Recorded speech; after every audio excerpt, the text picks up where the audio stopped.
En la primera lectura de hoy encontramos la respuesta que dan los apóstoles cuando las autoridades judías de aquel tiempo pretenden silenciarlos a base de miedo, a base de amenazas, a base de autoritarismo.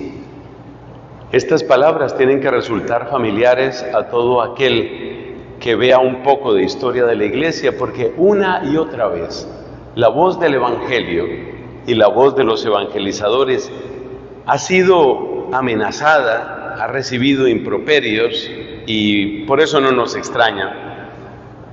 Pero ¿qué quiero destacar? En la parte final de su respuesta dice el apóstol San Pedro que hay que obedecer al Espíritu Santo que Dios da a los que le obedecen. Seguir al Espíritu Santo, obedecer al Espíritu Santo que Dios da a los que le obedecen. ¿No te llama la atención esa frase?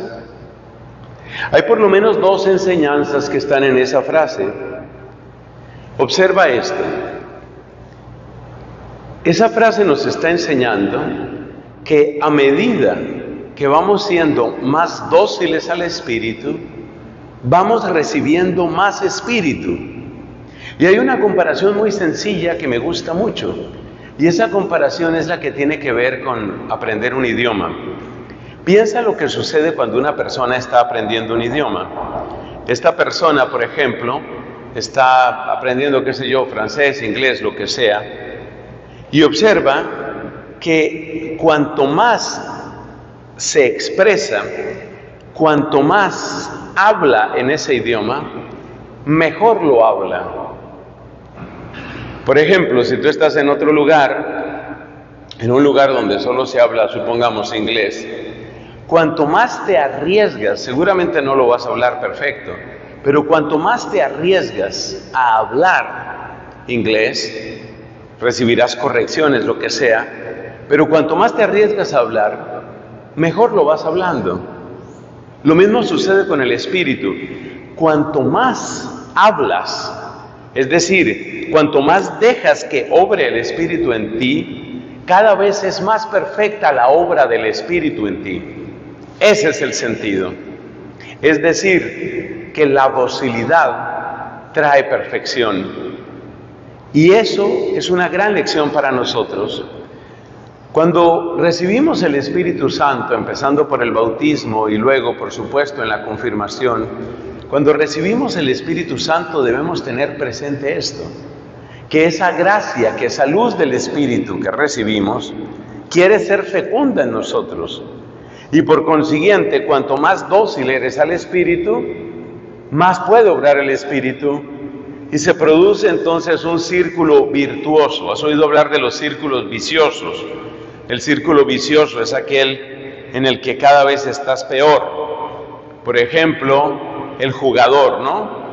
Que para salir de deudas juega, pero cuando juega se endeuda peor, entonces juega más para tratar de restaurar sus deudas, y lo que termina sucediéndole a esta persona es que entra en un círculo vicioso. Pues así como existe el círculo vicioso, existe también el círculo virtuoso, y eso es lo que nos plantea la primera lectura de hoy. El círculo virtuoso es exactamente ese.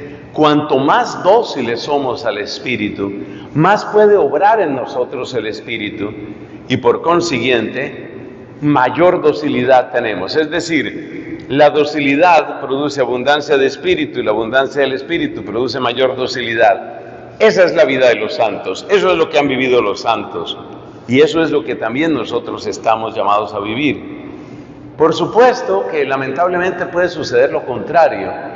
La desobediencia al Espíritu, que es ingratitud, la desobediencia al Espíritu pues nos endurece y hace que recibamos menos. Y si perdemos esa gracia del Espíritu, pues entonces nos endurecemos más. Cristo lo dijo, a su manera lo dijo en el Evangelio cuando habló de que al que tiene se le dará y al que no tiene se le quitará hasta lo que cree que tiene. Yo creo que eso vale mucho con la acción del Espíritu. Cuanto más dóciles somos, más abundancia recibimos. cuanto más desobedientes somos, menos recibimos. Pero claro, alguien se preguntará, pero entonces, ¿qué esperanza queda para la persona que ha entrado en desobediencia? La verdad es que desde el punto de vista humano no hay ninguna esperanza. Nosotros, por nosotros mismos, no podemos salvarnos.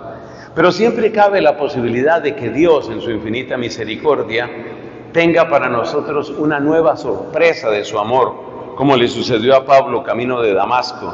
Y esas sorpresas del amor de Dios son las que pueden hacer que, aunque estemos metidos en un círculo vicioso de incredulidad, desobediencia, más incredulidad, más desobediencia, pues no estaremos nunca demasiado lejos de la mano piadosa de Dios, de la mano compasiva de Dios, que en todo caso puede hacer maravillas en nosotros.